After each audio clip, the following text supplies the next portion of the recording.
Bonjour à tous, bienvenue dans ce nouveau tutoriel de Nalios dans lequel on va parler de la fonctionnalité qui permet d'insérer des reportings au sein des feuilles de calcul, mais plus précisément sous l'axe des droits d'accès et de comment est-ce qu'on peut avoir accès avec un utilisateur à cette fonctionnalité spécifique.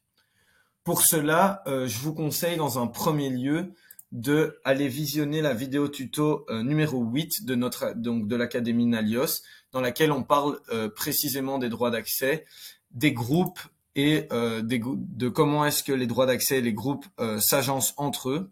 Et je pense que c'est important d'avoir une bonne compréhension de cela avant de pouvoir venir voir ce tuto-ci. Alors, la fonctionnalité à laquelle on veut avoir accès avec un utilisateur dans ce cas-ci, c'est la possibilité d'insérer dans une feuille de calcul lorsqu'on est sur une analyse ou un reporting au sein d'une de nos applications. On peut en fait venir cliquer ici et venir ajouter cette analyse à une feuille de calcul que l'on a dans nos documents. Alors, on peut voir ici donc que l'utilisateur que j'utilise pour y avoir accès, c'est mon utilisateur Mo, qui est en administrateur et paramètres sur la plupart des applications au niveau des groupes. Attendez, pardon.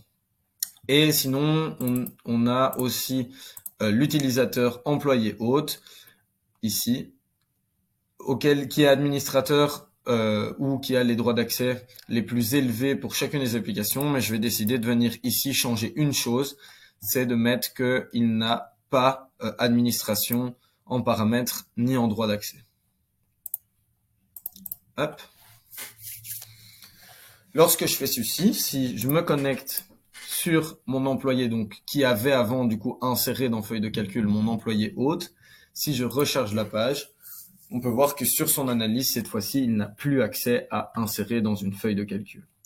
Donc, on peut en déduire que ici, le groupe paramètres donne accès à cette fonctionnalité d'insérer dans une feuille de calcul. Une chose qui est importante à savoir, c'est si on va pas dans les groupes, mais dans les droits d'accès,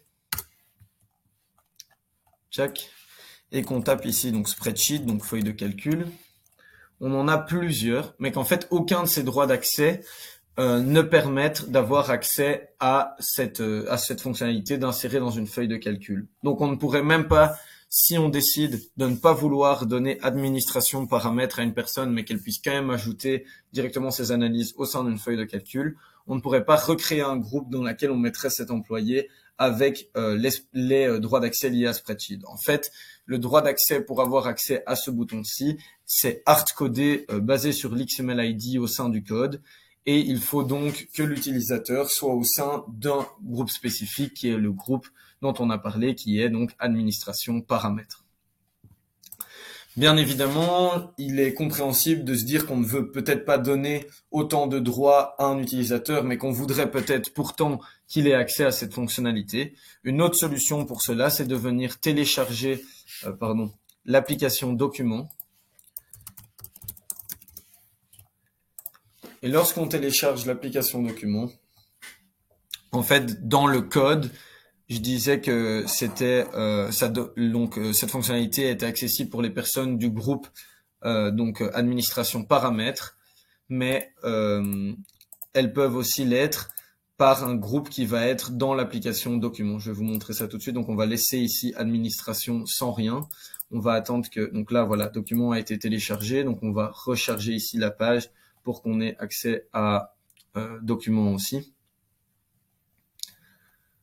Et on peut voir en fait qu'ici, donc dans document, si je le trouve, excusez-moi, document, si on met donc utilisateur de document,